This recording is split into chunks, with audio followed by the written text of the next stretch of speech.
Hello students, स्वागत है आप सभी का हमारे यूट्यूब चैनल पे। बच्चों, क्लास 11th की फिजिक्स में डायमेंशनल एनालिसिस हम लोग पढ़ रहे हैं। डायमेंशनल एनालिसिस की बेसिक और कुछ इंपॉर्टेंट क्वेश्चंस हम पीछे वाले क्लास में कर चुके हैं। आज इस क्लास में हम लोग डायमेंशनल एनालिसिस की हेल्प से हम फिजिक्स के कुछ इंपॉर्टेंट फार्मूलाज का डेरिवेशन करेंगे। तो बच्चों, अब हम बात करेंगे principle of homogeneity of the dimensions. ठीक है कि डायमेंशंस में होमोजेनिटी क्या रोल प्ले करती है। तो बच्चों, प्रिंसिपल ऑफ होमोजेनिटी ये बताती है कि इन एनी फिजिकल इक्वेशन, कोई भी फिजिक्स की जो इक्वेशन है, ठीक है, जैसे आपने कोई इक्वेशन पढ़ रखी है S = ut + हाफ at², पढ़िए ना। In any physical equation the dimensional formula of each term in both side remains same. तो हर टर्म का, हर पार्ट का डायमेंशनल फार्मूला दोनों तरफ का क्या होता है? सेम होता है। इसका मतलब इस पूरे पार्ट का डायमेंशन फार्मूला इस पार्ट के इक्वल होगा और इसी पार्ट का डायमेंशनल फार्मूला इसके भी इक्वल होगा। ये बताती है प्रिंसिपल ऑफ होमोजेनिटी। इसका मतलब प्रिंसिपल ऑफ होमोजेनिटी ये कहता है कि कोई भी इक्वेशन अगर ऐसे लिखी हो a + b = c + d - e, तो इसका मतलब अगर ये फिजिकल इक्वेशन है, किसी फिजिक्स में यूनिट्स के टर्म में, किसी मतलब फिजिकल क्वांटिटीज के टर्म में लिखी हुई है, तो इन सारे टर्म्स की डायमेंशन आपस में क्या होगी? सेम होगी। मतलब जो c की होगी वही d की होगी, वही e की होगी, वही a की होगी, वही b की होगी। तो इसको बोलते हैं प्रिंसिपल ऑफ होमोजेनिटी। मतलब LHS के डायमेंशन RHS के इक्वल, और जितने भी टर्म आपस में ऐड हो रहे हैं या सब्ट्रैक्ट हो रहे हैं उनकी डायमेंशनल फार्मूले आपस में इक्वल होते हैं। कहने का सेंस ये हुआ कि कोई भी फिजिकल इक्वेशन तभी करेक्ट मानी जाएगी कि जब सेम डायमेंशन वाले आपस में ऐड हो रहे हों या सेम डायमेंशनल फार्मूले वाले आपस में सब्ट्रैक्ट हो रहे हों और वही इक्वल हों। कहने का सेंस ये है कि टाइम में टाइम को ही आप ऐड करेंगे फिजिक्स की दृष्टि से। आप टाइम में लेंथ को ऐड नहीं कर सकते, और अगर ऐसा आप कर रहे हैं तो आप गलत कर रहे हैं, तो फिर वो चीज़ क्या है? रॉन्ग है। ठीक है। एनर्जी में एनर्जी को ऐड करेंगे, एनर्जी में एक्सेलरेशन को ऐड नहीं कर सकते। तो ये बताता है प्रिंसिपल ऑफ होमोजेनिटी। ठीक है। अब इस प्रिंसिपल ऑफ होमोजेनिटी का यूज करके आप बहुत सारे मतलब क्वेश्चन लगा सकते हैं। जैसे कई सारे अननोन जो फिजिकल क्वांटिटी हैं उनका डायमेंशनल फार्मूला निकाल सकते हैं, कई सारी इक्वेशंस को डिराइव कर सकते हैं। आप किसी फार्मूले को चेक करके ये बता सकते हैं कि ये फार्मूला डायमेंशनली करेक्ट है या नहीं करेक्ट है, ये रिलेशन पॉसिबल है या नहीं पॉसिबल है। ये सब काम आप principle of homogeneity of dimensions की हेल्प से कर सकते हैं। इसका मतलब पूरे डायमेंशन के जो प्रॉब्लम्स हैं मोस्टली उनको सॉल्व करने के लिए हमको इस प्रिंसिपल की रिक्वायरमेंट पड़ेगी। तो चलिए अब हम अपना पहला क्वेश्चन यहाँ पे उठाते हैं। इसके हिसाब से जैसे हमको दे दिया जाता है बच्चों कि एक वांडर वाल इक्वेशन है P + a/v², ठीक है, v - b = RT। वांडर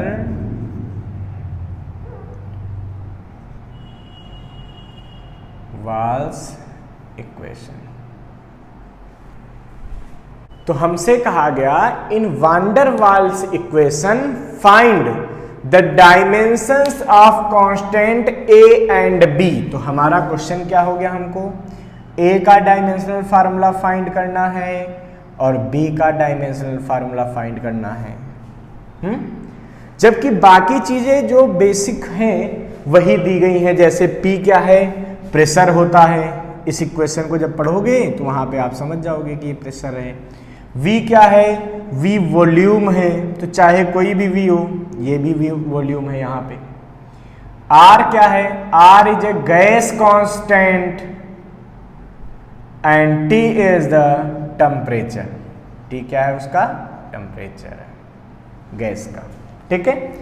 हमको ए और बी की डायमेंशंस को फाइंड करना है। तो अब सोचिए प्रिंसिपल ऑफ होमोजेनिटी से हम इसको देख लेते हैं। तो प्रिंसिपल ऑफ होमोजेनिटी क्या कहती है? If two physical quantities are added और subtracted then they contain same dimensional formula. मतलब हर पार्ट का डायमेंशनल फार्मूला सेम होने का मतलब क्या है कि अगर दो चीजें ऐड हो रही हैं तो इनका डायमेंशनल फार्मूला आपस में सेम, अगर सब्ट्रैक्ट हो रही हैं तो इनका भी डायमेंशनल फार्मूला आपस में सेम। इसका मतलब ये हुआ कि dimensional formula of A upon V square, ये ब्रैकेट में लिख दिया, मतलब dimensional formula is equal to dimensional formula of P. आप इसको लिख भी सकते हैं यहां पे, क्या? Dimensional formula of A upon V square. देखो ये क्यों इसके बराबर है? क्योंकि ये दोनों आपस में ऐड हो रहे हैं और प्रिंसिपल ऑफ होमोजेनिटी कहता है जितने भी टर्म हैं सबके डायमेंशनल फार्मूले क्या होते हैं? सेम होते हैं। इसका मतलब dimensional formula of A upon V square is equal to dimensional formula of P. ठीक है, अब क्या करेंगे बच्चों? सॉल्व कर लेते हैं। तो देखिए ए का आपको चाहिए डायमेंशनल फार्मूला, तो ए एक तरफ कीजिए, ये वी स्क्वायर नीचे है उधर जाएगा, मल्टीप्लाई हो जाएगा, मतलब बचेगा पी वी स्क्वायर के बराबर। ठीक है, अब सारी डायमेंशन पुट कर दीजिए। तो ए का डायमेंशन कैसे निकलेगा? पी का डायमेंशनल फार्मूला। अब पी का क्या होता है बच्चों? ml minus 1 T minus 2। भाई प्रेशर का क्या डायमेंशनल फार्मूला होता है? ml minus 1 T minus 2। v क्या है? वॉल्यूम। वॉल्यूम का हम लोगों ने क्या निकाला बच्चों? एल क्यूब से। तो a का डायमेंशनल फार्मूला बराबर आ जाएगा m, ठीक है, l की पावर 6 और m माइनस 1, तो कितना बचेगा? 5। तो ये बचेगा m l की पावर 5 t की power minus 2। This is the dimensional formula of a। और क्या निकालना था बच्चों? b का डायमेंशनल फार्मूला निकालना था। उसको हम कैसे कर सकते हैं सोचिए जरा। तो आपको क्या दिख रहा है कि दो ये फिजिकल क्वांटिटी आपस में सब्ट्रैक्ट हो रही हैं और प्रिंसिपल ऑफ होमोजेनिटी क्या कहता है? अगर दो फिजिकल क्वांटिटी ऐड होती हैं या सब्ट्रैक्ट होती हैं तो उनके डायमेंशनल फार्मूले क्या होते हैं? सेम होते हैं। इसका मतलब इन दोनों के डायमेंशनल फार्मूले क्या होंगे? सेम होंगे। इसका मतलब dimensional formula of B is equal to dimensional formula of V। तो B का डायमेंशनल फार्मूला किसके बराबर हो जाएगा? V के। और V कितना है बच्चों? L cube. तो इसका मतलब B का जो डायमेंशनल फार्मूला होगा वो L क्यूब के भी बराबर होगा। ठीक है, आप इस इक्वेशन को भी एक बार चेक कीजिएगा, देखिएगा। देखना क्या है, जैसे ये डिस्टेंस इधर की डायमेंशन देखो क्या आ रही थी? L। ये ut, तो u क्या थी? Velocity, lt minus 1। t का t मल्टीप्लाई करोगे क्या मिलेगा? इसका भी डायमेंशन देखो l मिल गया। ऐसे ही at स्क्वायर, इसका एक्सेलरेशन का क्या था? lt minus 2। भाई a एक्सेलरेशन है, उसके डायमेंशन रख दिया। t स्क्वायर मल्टीप्लाई करो कितना मिलेगा? ये l मिलेगा। तो हर टर्म का डायमेंशन क्या था? सेम था। इसका मतलब जो भी आप फार्मूले इस तरह के पढ़ेंगे उसमें हर टर्म का डायमेंशनल फार्मूला क्या होगा? सेम होगा। ये प्रिंसिपल ऑफ होमोजेनिटी कहता है। इस क्वेश्चन को भी उसकी हेल्प से हम लोगों ने सॉल्व कर लिया। हमको एक क्वेश्चन दे दिया जाए कि acceleration of a particle is depends on time and displacement as a is equal to root A T square plus B X upon C plus T square. कुछ ऐसा एक एक्सेलरेशन है जो कि टाइम और डिस्प्लेसमेंट, टाइम मतलब t, ठीक है, डिस्प्लेसमेंट मतलब x, ठीक है, और a का मतलब एक्सेलरेशन। ये इन फिजिकल क्वांटिटी पे कुछ इस तरीके से डिपेंड कर रहा है। ठीक है, तो हमसे कह रहे हैं कि find the dimensional formula of A B and C. तो हमको ए बी और सी का डायमेंशनल फार्मूला यहां पे फाइंड करना है।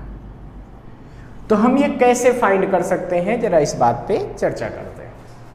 तो देखिए बच्चों, इस क्वेश्चन को हम कैसे सॉल्व कर सकते हैं।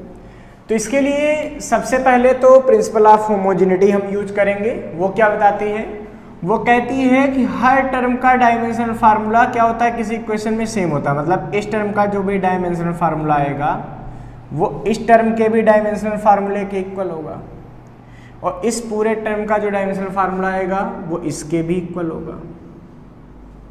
ठीक है, इसका मतलब मैं कह सकता हूं dimensional formula of √8t² is equal to dimensional formula of acceleration. तो बच्चों ये आ जाएगा, लिखेंगे यहां पे dimensional formula of √8t² is equal to, क्यों, क्योंकि होमोजेनिटी ये कह रही, इसलिए ये इक्वल है किसके, डायमेंशनल फार्मूला ऑफ ए। ठीक है, अब हमको तो भाई ए का डायमेंशनल फार्मूला निकालना है। इसका मतलब dimensional formula of √a is equal to, ये t² से डिवाइड कर दो तो क्या आ जाएगा, डायमेंशनल फार्मूला ऑफ a/t²। ठीक है, ये t² से क्या कर दिया, डिवाइड कर दिया। अब बच्चों बात ये है कि आपको तो a का डायमेंशनल फार्मूला चाहिए, तो √a का निकलेगा तो स्क्वायर कर लीजिए। तो इस टर्म को आप ऐसे भी लिख सकते हैं, क्या, √a से a को लाना है तो क्या किया, स्क्वायर किया, तो इधर क्या आ गया हमारे पास, a²/t⁴। इसको सॉल्व कर लीजिए। a एक्सेलरेशन है, एक्सेलरेशन की डायमेंशन LT-2 का होल स्क्वायर/t⁴। सॉल्व कर लीजिए। तो a का डायमेंशनल फार्मूला कितना आएगा, देखिए L²t⁴/t⁴ है, तो ये भी ऊपर चला जाएगा, तो t⁴ अभी बना लेंगे उससे, यानी कि आंसर आ जाएगा L²t⁻8। So dimensional formula of a is L²t⁻8। ये a का डायमेंशनल फार्मूला हमारे पास आ गया। अब बच्चों हमको ये सोचना चाहिए कि b और c का डायमेंशनल फार्मूला हम कैसे निकाल सकते हैं। तो देखिए c तो सीधा सीधा दिख रहा है, क्या, कि ये टर्म इस टर्म में क्या हो रहा, ऐड हो रहा, और जब कोई भी दो टर्म ऐड होते हैं तो उनके डायमेंशंस क्या होते हैं, सेम होते हैं, ये हमको पहले से पता है। तो c और t² इन दोनों के डायमेंशनल फार्मूले क्या होने चाहिए, सेम होने चाहिए। इसका मतलब यहां पे लिखेंगे कि dimensional formula of c is equal to dimensional formula of t²।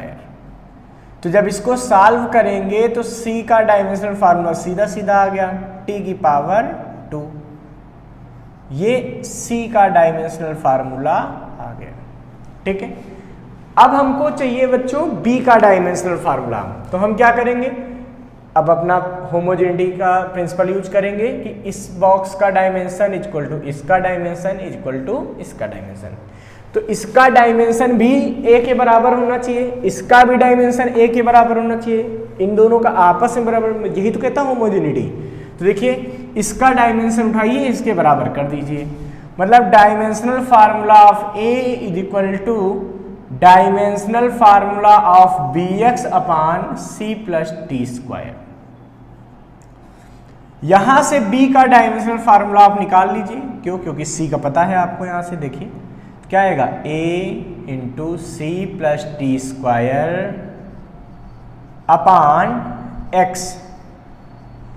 ठीक है, ये b का डायमेंशनल फार्मूला आ जाएगा। तो ये कितना आएगा बच्चों, कि b की डायमेंशन इज इक्वल टू क्या आएगा, सोचिए जरा, a की डायमेंशन। तो a की डायमेंशन कितनी आई है भाई, a एक्सेलरेशन LT-2। ठीक है, फिर c+t² की डायमेंशन। तो देखिए c की डायमेंशन t² की भी t², तो डायमेंशन क्या आएगी, t² ही आएगी, ऐड होने पे डायमेंशन सेम रहती है, अपान x। x की डायमेंशन क्या है बच्चों, l। तो b की डायमेंशन किसके बराबर आएगी, ये बराबर आएगी, देखिए l ऊपर जाएगा, l की पावर -1 हो जाएगा, ये -1 + 1 से कैंसिल हो जाएगा, यानी कि ये और t² t की पावर -2 से कैंसिल हो, मतलब ये बचेगी L0 T0। तो आप इस डायमेंशन को ऐसे भी लिख सकते हैं m0 L0 T0, ठीक है, ऐसे भी लिख सकते हैं, मतलब भी एक डायमेंशन लेस फिजिकल क्वांटिटी हो जाएगी। ठीक है बच्चों, इसको आप नोट कर लीजिए फटाफट। अब जैसे डायमेंशन का एक नेक्स्ट क्वेश्चन बच्चों हम लोग लगाते हैं। क्वेश्चन यह कहता है कि the variation of pressure P with the distance Z is given by P is equal to alpha upon beta e की power -αz upon k theta, where alpha and beta are the constants, k is the Boltzmann constant and theta is the temperature. The dimensional formula of beta will be. ठीक है, तो बच्चों यहां पे हमको दिया है कि P प्रेशर है, Z डिस्टेंस है, K बोल्ट्जमैन कांस्टेंट है और थीटा क्या है, टेम्परेचर। तो हमको बीटा की डायमेंशन को फाइंड करना और चेक करना है कि दिए गए ऑप्शन में से कौन सा सही होगा। तो देखिए बीटा की डायमेंशन निकालने के लिए पहले आपको अल्फा की पता होनी चाहिए। क्यों? क्योंकि हमको पता है E तो क्या है, ये डायमेंशन लेस है, और डायमेंशन लेस है तो होमोजेनिटी क्या कहती है कि LHS की डायमेंशन RHS के इक्वल होगी। इसका मतलब ये डायमेंशन इसके इक्वल हो सकती है। तो बीटा तब निकल पाएगा जब अल्फा और P दोनों पता हो। तो पहले अल्फा फाइंड करेंगे। अब अल्फा का डायमेंशनल फार्मूला कैसे निकाल सकते हैं बच्चों? तो देखिए ये तो डायमेंशन लेस है पूरा सिस्टम, ठीक है, और इसकी जो पावर है ये भी क्या है, ये भी डायमेंशन लेस होगी। ठीक है, ये भी डायमेंशन लेस है,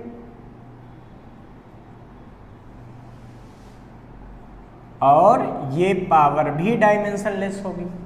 इसका मतलब हम कह सकते हैं कि अल्फा जेड अपान के थीटा क्या होगी, डायमेंशन लेस होगी, means m0 L0 T0।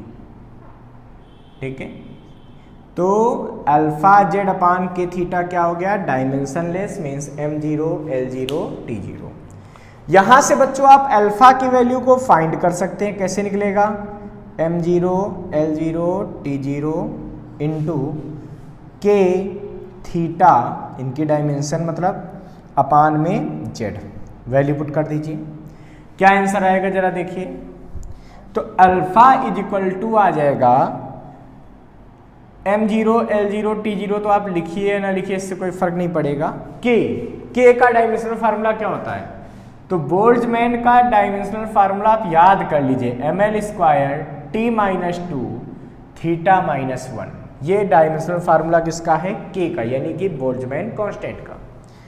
Theta का क्या है, टेम्परेचर का थीटा ही लिखेंगे, चाहे तो के भी लिख सकते थे, तो यहाँ भी के लिखना पड़ेगा। अपान में जेड का क्या है बच्चों, एल। इसको जब आप सॉल्व करेंगे तो क्या मिलेगा, देखिए थीटा कैंसिल, एल से एक एल कैंसिल, मतलब ये बचेगा ml/T-2। क्या बचा, ml/T-2। देखिए ये फोर्स का डायमेंशनल फार्मूला ये होता था। चलिए अब अल्फा का डायमेंशनल फार्मूला निकल आया। अब हमको क्या सोचना है, होमोजेनिटी क्या कहती है कि LHS का डायमेंशनल फार्मूला RHS के इक्वल होने चाहिए। इसका मतलब अल्फा अपान बीटा का डायमेंशनल फार्मूला P के इक्वल होगा। क्यों? क्योंकि E का तो डायमेंशनल फार्मूला है नहीं, वो तो डायमेंशन लेस है। इसका मतलब ये हुआ कि dimension formula of alpha upon beta is equal to dimensional formula of P। So beta is equal to क्या आएगा, अल्फा अपान P। तो ये हो जाएगा dimensional formula of alpha upon P। अब अल्फा की वैल्यू पुट कीजिए बच्चों, ml/T-2 अपान P का रखिए, तो ml-1T-2 प्रेशर का डायमेंशनल फार्मूला ml-1T-2। सॉल्व कर लीजिए तो देखिए m से m हट जाएगा, 1 - 1 0 हो जाएगा, ये -2 ये ऊपर जाएगा +2, ये भी कैंसिल, यानी कि बीटा का डायमेंशनल फार्मूला आ गया सीधा L²। तो इसको हम लिख सकते हैं m0 L² T0। So this option will be correct. तो बीटा का डायमेंशनल फार्मूला आ गया m0 L² T0। नोट कर लीजिए इसको फटाफट आप लोग। अ particle is revolving in the circular orbit in the horizontal plane. The centripetal force acting on it depends upon the mass m, radius r of the circle and speed v of the particle. Obtain the formula for the centripetal force on it by the method of dimensional analysis. ठीक है बच्चों, centripetal force F, ठीक है, ये depend कर रहा है मास, radius और वेलोसिटी पे। बट कैसे डिपेंड कर रहा है ये नहीं बता रहे कि उसकी पावर पे कितना। तो ऐसे केस में बच्चों सबसे पहले आपको क्या करना है, आपको इनकी पावर कुछ सपोज कर लेनी है और हमारा टारगेट पूरे क्वेश्चन को सॉल्व करते समय यही रहेगा कि जो अननोन पावर हमने सपोज किए हैं उनकी वैल्यू को फाइंड करके तब एक्सप्रेशन को फाइंड करें। तो बच्चों हम सपोज कर लेंगे F is proportional to m की पावर a, r की पावर b एंड v की पावर c। उन्होंने कहा ना force depends on mass, radius and speed, तो हमने इनकी पावर को सपोज कर लिया। अब हम क्या करेंगे, हमको पता है कि अगर प्रोपोर्शनलिटी का साइन हटाते हैं तो एक यहाँ कांस्टेंट आ जाता है, तो F इक्वल टू आ जाएगा K m की पावर a, r की पावर b और v की पावर c। ठीक है, अब बच्चों यहाँ पे हम क्या करेंगे, लिखेंगे ऑन पुटिंग डायमेंशनल फार्मूला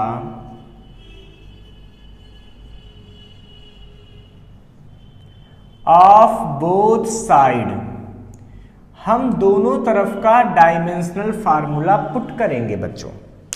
तो क्या बनेगा सोचिए, तो यहां का डायमेंशनल फार्मूला पुट करेंगे तो कितना आएगा सोचिए, ये आएगा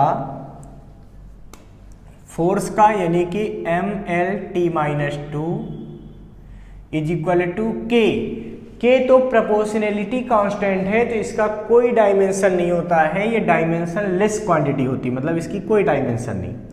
अब इधर क्या है देखिए मास m, तो क्या आएगा मास यानी कि m और पावर कितनी है बेटा a, r का मतलब रेडियस, रेडियस का मतलब लेंथ, तो इसकी डायमेंशन l आएगी और पावर कितनी है b, v की पावर c, तो v क्या है LT-1, वेलोसिटी की डायमेंशन क्या होती है LT-1 और इसकी पावर कितनी आ जाएगी c आ जाएगी। अब देखिए क्या आएगा mlt-2 इज इक्वल टू, यहां से देखिए पावर अंदर लगाते जाइए, m की पावर क्या आएगा बेटा a, यहां पे l की पावर कितना आएगा देखिए, पावर जो बाहर लगी अंदर आ जाएगी तो l की पावर b, यहां से देखिए l की पावर यहां से क्या मिलेगी बेटा देखो l की पावर c और t में जब -1 पावर है c से मल्टीप्लाई हो गया तो t की पावर क्या बनेगा -c। ठीक है, अब देखिए बच्चों हम क्या करेंगे mlt-2 इज इक्वल टू, सब पावर आपस में मतलब मल्टीप्लाई कर लेंगे आपस में सब चीजों को, तो m को m से मल्टीप्लाई तो m तो अकेला है तो m की पावर a आ गई, l को l से मल्टीप्लाई तो यहाँ पे l की पावर b, यहाँ l की पावर c, तो जब मल्टीप्लाई होगा मल्टीप्लिकेशन पावर ऐड होती हैं तो l की पावर क्या आ जाएगा ये b प्लस c और t की पावर क्या आ गई -c। ठीक है, ये बन गया। अब देखिए डायमेंशनल एनालिसिस में जो प्रिंसिपल ऑफ होमोजेनिटी है वो क्या कहता है कि LHS का डायमेंशनल फार्मूला RHS के डायमेंशनल फार्मूले के इक्वल होना चाहिए। इसका मतलब है कि अगर हम कंपेयर कर दे दोनों तरफ किसकी पावर को m, l और t की, तो क्या आएगा ऑन कंपेयरिंग पावर्स ऑफ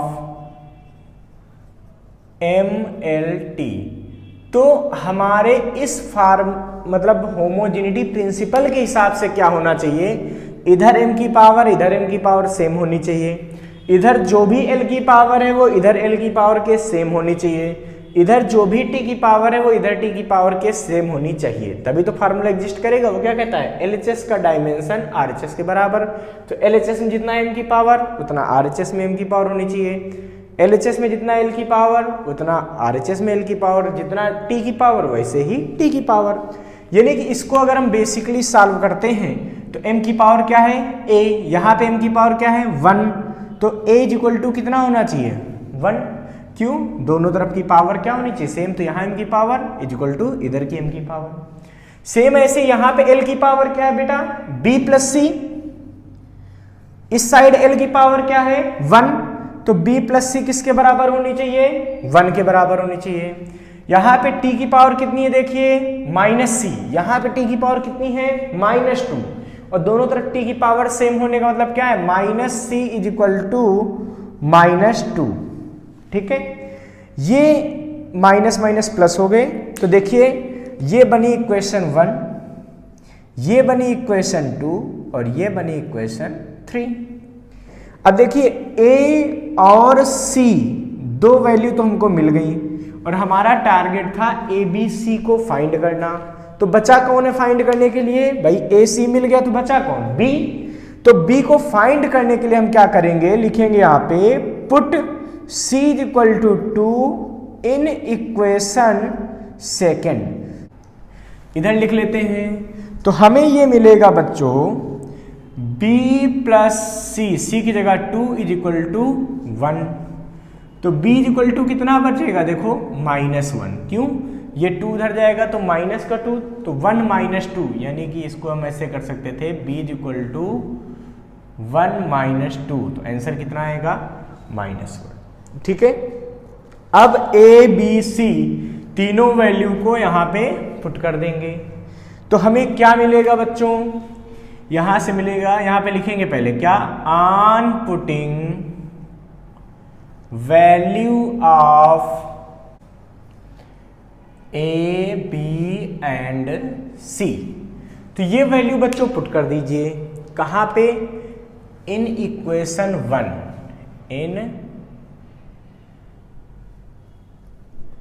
तो यहां पे पुट करेंगे इस इक्वेशन में, तो क्या मिलेगा f is equal to k m की पावर a की वैल्यू देखिए क्या आई है 1, r की पावर b की वैल्यू क्या आई है देखिए -1, v की पावर c की वैल्यू क्या आई देखिए यहाँ पे +2, यानी कि फार्मूला हो जाएगा k mv²/r।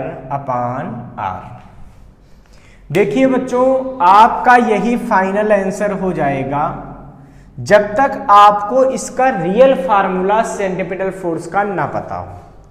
अब जैसे कि हमको सेंट्रीपिटल फोर्स का रियल फार्मूला पता है क्या, कि F is equal to mv²/r होता है, ये रियल फार्मूला है सेंट्रीपिटल फोर्स का। तो इसको और इसको अगर कंपेयर करो तो k की वैल्यू कितनी होनी चाहिए 1, तो यहां पे लिखेंगे, ये देखिए कंपेयर कीजिए, तो k क्या आना चाहिए 1, कैसे आना चाहिए, बाय एक्सपेरिमेंट। ये कैसे समझ में आया हमको, बाय एक्सपेरिमेंट समझ में आया, तब हम लिखेंगे f is equal to k की जगह 1 हो गया, तो क्या बचा mv²/r।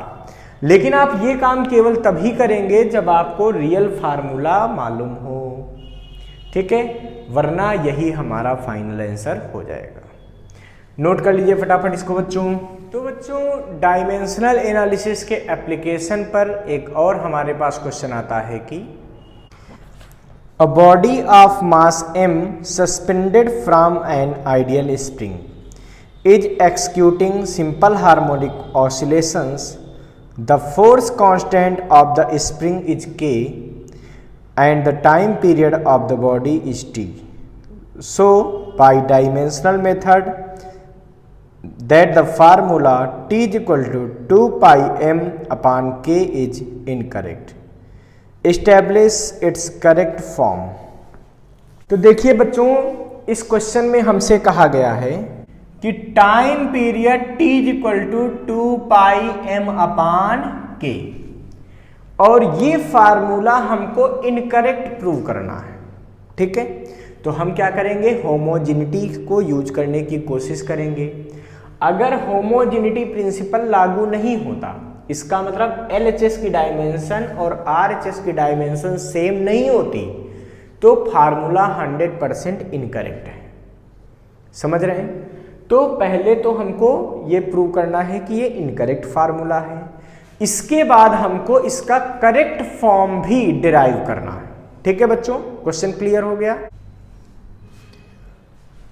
तो अब हम इसके लिए क्या करेंगे भाई, तो बच्चों हम होमोजेनिटी प्रिंसिपल का पहले यूज करेंगे, देखेंगे क्या LHS की डायमेंशन RHS के इक्वल है। अगर इक्वल है तो ये करेक्ट हो सकता है, बट अगर इक्वल नहीं है तो ये 100% इनकरेक्ट है। ठीक है, तो देखिए हम इसके लिए क्या करेंगे, लिखेंगे यहां पे dimensional formula of LHS, left hand side का डायमेंशनल फार्मूला फाइंड करेंगे। क्या आएगा, सोचो लेफ्ट हैंड साइड पे क्या है, यहाँ पे T, तो डायमेंशनल फार्मूला हमको रखना है T का, तो वो तो कितना आएगा, T आएगा, उसमें तो कोई दिक्कत नहीं। क्यों, क्योंकि ये टाइम पीरियड था। ठीक है, M क्या था, मास, तो मास का M होता है। K का आपको शायद ना पता हो, K क्या है, फोर्स कांस्टेंट। चलिए इसका डायमेंशनल फार्मूला पहले लिख लीजिए। फोर्स कांस्टेंट होता है K इक्वल टू F/x, तो K का बच्चों डायमेंशनल फार्मूला होता है F का मीन्स mlt-2 अपान x का L, यानी कि K का डायमेंशनल फार्मूला हमको यहाँ पे यूज करना है mt-2। याद रखिएगा, जहां पे भी जरूरत पड़ेगी K की, ये यूज करना है। ठीक है, तो हमने पहले क्या किया बच्चों, इसके लिए LHS का डायमेंशनल फार्मूला निकाला। अब हम RHS का निकालेंगे, तो लिखेंगे यहां पे डायमेंशनल फार्मूला ऑफ RHS। ठीक है, राइट हैंड साइड का डायमेंशनल फार्मूला क्या होगा, तो देखिए 2 पाई, भाई यहां लिखेंगे RHS। ठीक है, dimensional formula is equal to क्या आएगा, 2 पाई m अपान K का डायमेंशनल फार्मूला। अब सोचिए 2 पाई का तो कोई डायमेंशन होता नहीं है, क्यों भाई, वो तो कांस्टेंट है। m का डायमेंशनल फार्मूला क्या आएगा, m अपान K का डायमेंशनल फार्मूला क्या आता है, देखिए यहाँ पे mt-2, m से m कैंसिल, t-2 नीचे बचेगा, ऊपर ले जाएंगे तो कितना हो जाएगा, t की पावर 2। तो RHS का डायमेंशनल फार्मूला क्या आ गया, t की पावर 2। अब देखिए नीचे है t की पावर -2, इसलिए ऊपर t की पावर 2 बन गया। ठीक है, अब आप देख रहे हैं कि LHS का कितना डायमेंशनल फार्मूला है, t, RHS का कितना आया, t²। तो क्या LHS और RHS के डायमेंशनल फार्मूले सेम हैं, नहीं। इसका मतलब ये प्रिंसिपल ऑफ होमोजेनिटी को फॉलो नहीं कर रहा, इसका मतलब ये फार्मूला क्या है, रॉन्ग है। इसका मतलब यहां पे लिखेंगे क्या, LHS डायमेंशन। ठीक है, dimensional formula of LHS is not equal to dimensional formula of RHS, so the given formula is incorrect. वो कैसा होगा, इनकरेक्ट होगा। अब रियल रिलेशन कैसे फाइंड करेंगे, यहाँ पे करेक्ट इक्वेशन कैसे हम फाइंड करेंगे, तो चलिए करेक्ट इक्वेशन के लिए हम वैसे ही फार्मूले को डिराइव करके देखते हैं। टी का फार्मूला निकालना है m और k के टर्म में, तो हम क्या लिखेंगे, यहाँ पे लिखेंगे पहले क्या, suppose t is proportional to m की पावर a k की power b। t is proportional to m की पावर a k की पावर b। इसका मतलब t is equal to k m की पावर a और k की पावर b। ये k क्या होगा, अब यहाँ k नहीं, इसको c यूज कर लो। ये c क्या होगा, ये प्रोपोर्शनलिटी कांस्टेंट होगा जो कि डायमेंशनलेस होगा। ठीक है, अब क्या करेंगे बेटा, हमें तो डेरिवेशन करना है, मतलब हमको यहाँ पर a और b की वैल्यू को फाइंड करना है, तब ये फार्मूला रियल में निकल के आएगा। तो a और b को फाइंड करने के लिए क्या करेंगे, फिर वैसे ही दोनों तरफ की डायमेंशन रखेंगे, फिर उनको हम आपस में कंपेयर करेंगे, फिर a और b की वैल्यू को फाइंड करके तब रियल फार्मूला फाइंड करेंगे। तो पूरा ऐसे ही करना पड़ेगा।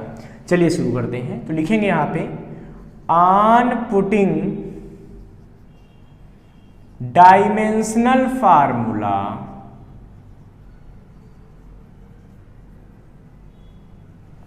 ऑफ बोथ साइड, दोनों तरफ का डायमेंशनल फार्मूला पुट कर दीजिए।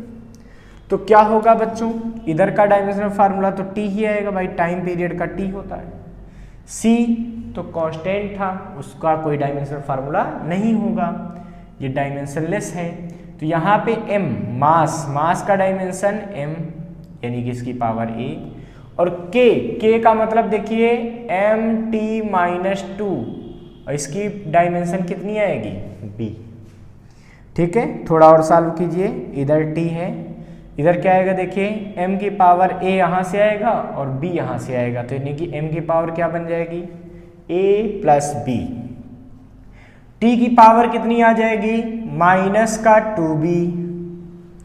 ठीक है, अब हमको दोनों तरफ पावर सेम करनी है, क्योंकि कंपेयरिंग में क्या होता है, इधर m की पावर इधर m की पावर की इक्वल, इधर l की पावर इधर l की पावर के इक्वल, इधर t की पावर इधर t की पावर के इक्वल होनी चाहिए।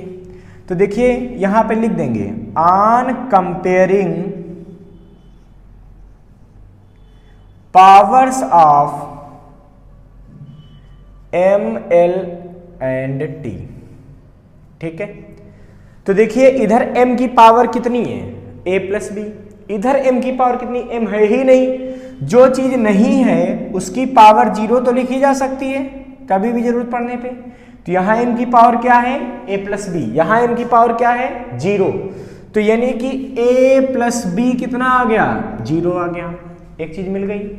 और देखिए यहाँ पे t की पावर कितनी है -2b, यहाँ पे t की पावर कितनी है 1, इसका मतलब -2b = 1। ये इक्वेशन नंबर फर्स्ट, ये इक्वेशन नंबर सेकेंड। तो ध्यान दीजिए यहां से b निकल आएगा, कितना निकला -1/2, b कितना आ गया -1/2। ये क्या आया, ये b की वैल्यू आ गई। जब b की वैल्यू आ गई है -1/2, तो b की वैल्यू इक्वेशन 1 में रख देंगे तो a भी निकल सकता है, और हमें तो a और b मिल जाए तो हम रियल फार्मूला निकाल सकते हैं। तो b की वैल्यू उठाएंगे और इक्वेशन 1 में पुट कर देंगे। यहां पे लिखेंगे पुट b = -1/2 इन फर्स्ट, इस इक्वेशन में रखो फर्स्ट वाली में। ये तो क्या आएगा यहां से देखिए, ये आएगा देखिए -1/a प्लस b की जगह -1/2 a और प्लस b की जगह -1/2 = 0। तो a = कितना आएगा +1/2। अब a और b की वैल्यू आ गई है तो यहां पे पुट कर देंगे, वहां से t निकल आएगा। सो टाइम पीरियड, जो फार्मूला हम मतलब फाइंड कर रहे हैं ये वाला, t = क्या आएगा c m की पावर a की वैल्यू 1/2 और k की पावर b यानी कि -1/2। आपको पता है पावर माइनस में होने का मतलब वो चीज डिवाइड में चली जाएगी, m की पावर 1/2 अपान k की पावर 1/2, यानी कि t = हो जाएगा c और ये आ जाएगा m/k का √। This is the formula for the time period. ये करेक्ट फार्मूला होगा, बट रियलिटी में हमको t का फार्मूला पता है बच्चों। t का फार्मूला होता है 2π में m/k, ये पता है हमको। इसका मतलब अगर हम एक्सपेरिमेंटली बात करें तो c की जगह क्या होना चाहिए 2π। तो यहां पे लिखेंगे क्या, बाय एक्सपेरिमेंट। मैंने क्या कहा, ये काम आप तभी करेंगे जब आपको रियल फार्मूला मालूम होगा। तो यहां पे भैया 2π आ जाएगा, तो t कितना आएगा देखो 2π में m/k। This is the real formula of the time period. ये करेक्ट फार्मूला आ गया। ठीक है बच्चों, इस क्वेश्चन को नोट कीजिए। चलिए बच्चों, अब हम अपना नेक्स्ट क्वेश्चन ट्राई करते हैं। नेक्स्ट क्वेश्चन यह दिया है कि the air bubble formed by explosion inside water performs oscillations with the time period t which is directly proportional to p to the power a, d to the power b, e to the power c, where p is the pressure, d is the density, e is the energy due to explosion. Find the values of a, b and c. Question कह रहा है t proportional to p की power a, d की power b और e की power c. हमको a, b, c की value find करनी है. चलिए हम t का फार्मूला भी डिराइव कर देंगे, वो तो एक स्टेप बचता है वहां से. ठीक है, तो हमें a, b, c की वैल्यू मेन फाइंड करनी है. तो जब भी हम फार्मूले का डेरिवेशन इस तरीके से कर रहे थे, क्या कर रहे थे बच्चों? प्रोपोर्शनलिटी का साइन हटाते थे. जब प्रोपोर्शनलिटी का साइन हटाते हैं तो एक कांस्टेंट आ जाता है. इस कांस्टेंट को यहाँ पे k से लिख देंगे, तो k p की पावर a, d की पावर b, e की पावर c. और k जो है वो डायमेंशन लेस होगा. k क्या होगा? डायमेंशन लेस होगा.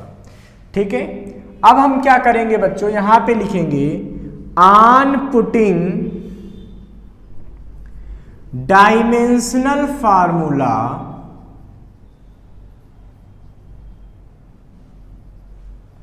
ऑफ बोथ साइड, दोनों तरफ का डायमेंशनल फार्मूला पुट कर देंगे. तो क्या आएगा सोचिए, इधर तो देखिए t ही आएगा, इधर k तो क्या है? कांस्टेंट है, डायमेंशन लेस है, इसको छोड़ दो. p pressure. अब बच्चों आपको पता होना चाहिए कि प्रेशर का डायमेंशन क्या होता है. क्या होता है भाई? ये होता है ml-1 t-2. अगर ये जानकारी नहीं है तो आप ये क्वेश्चन फिर सॉल्व नहीं कर पाएंगे. डेंसिटी का डायमेंशन क्या होता है? तो डेंसिटी d, इसका डायमेंशन क्या होता है? ml-3. ठीक है. तीसरा, एनर्जी का डायमेंशनल फार्मूला क्या होता है? Energy E. E का डायमेंशनल फार्मूला होता है ml² t-2. तो अगर आपको ये बेसिक इंफॉर्मेशन नहीं है तो इस क्वेश्चन को आप सॉल्व ही नहीं कर पाएंगे. तो अगर डायमेंशन नहीं याद है तो पहले डायमेंशनल फार्मूले याद कीजिए, तब क्वेश्चन को सॉल्व कीजिए. ठीक है. कई लोग पहले क्वेश्चन सॉल्व करने बैठ जाते, पढ़े कुछ नहीं है, तो फिर आएगा कैसे बेटा? है देखो यहाँ पे पुट करेंगे तो k तो डायमेंशन लेस है. अब p क्या है? देखो p है ml-1 t-2 की पावर a. d क्या है? डेंसिटी. डेंसिटी में क्या है? ml-3 और इसकी पावर क्या है? देखो b. E क्या है? एनर्जी. एनर्जी का क्या होता है? ml² t-2 और इसकी पावर क्या है बेटा? c. अब देखिए इधर तो केवल t ही है, इधर m की पावर देखो, तो यहां से m की पावर क्या आएगी? a. यहां से m की पावर क्या आएगी? b. यहां से m की पावर क्या आएगी? c. यानी कि m की पावर टोटल क्या बनेगी? a plus b plus c बन गई. अब सोचो l की पावर के बारे में. यहां पे l की पावर क्या है? देखो -1 इंटू a, तो यानी कि -a. यहां पे l की पावर क्या है? -3b. यहां पे l की पावर क्या है? 2c. यानी कि l की पावर कितनी बची बेटा? यहां से -a, यहां से -3b, यहां से +2c. ठीक है. फिर t की पावर देखिए, यहां से क्या है? -2a, यहां तो t है ही नहीं, छोड़ दो. यहां पे -2c, तो t की पावर -2a -2c. ठीक है. अब जब ml t की पावर इधर आ गई, इधर भी जो भी t था वो है. ठीक है. अब हमको दोनों तरफ की डायमेंशन क्या कर देनी चाहिए? कंपेयर कर देनी चाहिए. वहां से a b c की वैल्यू को हम फाइंड कर लेंगे. पे अब बच्चों हम क्या लिखेंगे? On comparing powers of ml and t. ठीक है, कंपेयर कर दो. यहां m की पावर कितनी है? a plus b plus c. यहां m है? नहीं है. और मैंने अभी समझाया कि जो चीज नहीं लिखी होती है उसकी पावर हम क्या मान के चलते हैं? 0. यहाँ जैसे l है, यहाँ l नहीं है, तो यहाँ l की पावर भी क्या होगी 0। ठीक है, इसका मतलब जब कंपेयर करोगे तो a प्लस बी प्लस सी, तो इसकी जगह क्या आ जाएगा देखो 0। क्यों? क्योंकि इधर की m की पावर इसके बराबर होनी चाहिए अगर ये सही फार्मूला है तो यहाँ पे आएगा a plus B plus C is equal to 0। This is equation number 1। दूसरी देखो यहाँ पे l की पावर क्या है minus a minus 3b plus 2c, यहाँ l की पावर क्या है 0, तो ये वैल्यू 0 के बराबर होगी, मतलब minus a minus 3b plus 2c is equal to 0। यहाँ पे t की पावर क्या है देखिए माइनस 2a माइनस 2c, और यहाँ पे t की पावर क्या है 1। ठीक है, अब अगर देखिए यहाँ पे अगर आप ध्यान से देखिए, हमको इन तीनों इक्वेशन को सॉल्व करके a b c की वैल्यू को फाइंड करना है। देखिए सॉल्यूशन करने का अपना अलग अलग मेथड होता है, आप कैसे भी कर सकते हैं। हमको तो यहाँ पे एक चीज दिखाई दे रही है, क्या? हम यहाँ से a प्लस सी की वैल्यू निकाल सकते हैं। देखिए माइनस से डिवाइड कर दीजिए और 2 से डिवाइड कर दीजिए, माइनस 2 से डिवाइड करेंगे तो ये क्या बनेगा देखिए a plus C is equal to minus का 1/2, या ऐसे भी समझ सकते हो कि माइनस 2 कॉमन ले लिया तो बचा a प्लस सी और ये डिवाइड कर दिया। अब a प्लस सी जब माइनस 2 आ गया तीसरी इक्वेशन से, तो इसको उठा के इक्वेशन नंबर 1 में पुट कर दो। a प्लस सी की जगह क्या आ गया माइनस का 1/2, तो हमें वहां से b की वैल्यू मिल जाएगी। तो देखिए यहाँ पे b की वैल्यू क्या मिलेगी, तो यहाँ पे लिखेंगे put a plus C is equal to minus 1/2 in first, पहले में पुट कर दिया तो क्या मिला b minus 1/2 is equal to 0। देखो a plus C plus B है, तो a प्लस सी की जगह क्या आ गया माइनस 1/2, तो क्या बचा माइनस 1/2 प्लस b। ठीक है, ऐसे इज इक्वल टू 0। तो यहां से देखिए b निकल आया, b कितना आ गया, b आ गया 1/2, b की वैल्यू कितनी आ गई 1/2। तो जब b की वैल्यू आ गई है, अब हम क्या करेंगे, अब लिखेंगे यहां पे put b is equal to 1/2 in equation second. तो a और c की एक इक्वेशन यहां से बन जाएगी। देखिए जब पुट करेंगे तो क्या मिलेगा, देखिए यहां पे माइनस का a माइनस 3b, b की जगह कितना आया है, b की जगह आ गया है 1/2, ठीक है, plus 2c is equal to 0। तो यह आएगा minus a plus 2c is equal to 3/2। This is equation number 2। यही 2 वाली इक्वेशन ही रीअरेंज इधर उधर करने के बाद ही आ गई। ठीक है, इसको 2 ना कह के इसको 4 भी कह सकते हो, चलो 4 कह देते हैं। अब देखिए बच्चों, आपके पास 2 इक्वेशन है, एक ये तीसरी वाली a plus C is equal to minus 1/2, एक ये, इन दोनों को सॉल्व कर लेंगे तो a और c की वैल्यू भी फाइंड हो जाएंगी। कैसे, यहाँ पे लिख देते हैं a plus C is equal to minus 1/2, ये इक्वेशन कौन सी है, ये है थर्ड। ठीक है, इन दोनों को ऐड कर दो, ऑन एडिंग जब ऐड करेंगे तो a से माइनस a कैंसिल हो जाएगा, तो इधर क्या बचेगा बच्चों 3c, उधर देखिए क्या बचेगा, तो 3/2 माइनस 1/2 तो 1। This indicate c is equal to 1/3।